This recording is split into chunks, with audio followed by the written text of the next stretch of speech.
Super 8-এ Pakistan cricket দলের প্রথম match ছিল নিউজিল্যান্ডের বিপক্ষে। এই ম্যাচটি বৃষ্টির কারণে ভেস্তে যায়। এরপর দ্বিতীয় ম্যাচে ইংল্যান্ডের মুখোমুখি হয় পাকিস্তান। এই ম্যাচে হ্যারি ব্রুকের ১৭ রানের উপর ভর করে পাকিস্তানের স্বপ্ন চুরমার করে ফেলে ইংলিশরা।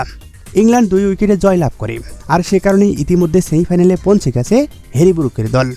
অন্যদিকে পাকিস্তান আপাতত পড়েছে জটিল এক সমস্যায়। এখন পর্যন্ত তারা সেমিফাইনালের টিকিট কনফার্ম করতে পারেনি, আর এই টিকিটের জন্য তারা আপাতত অপেক্ষা করছে নিউজিল্যান্ডের দিকে তাকিয়ে।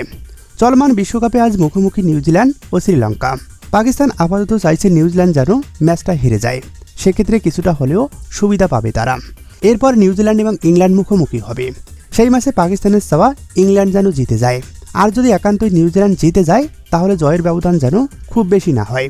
সেক্ষেত্রে কিউইরা নেট রানে তেমন কোনো প্রভাব বিস্তার করতে পারবে না, আর যার ফলে সুবিধা পাবে পাকিস্তান।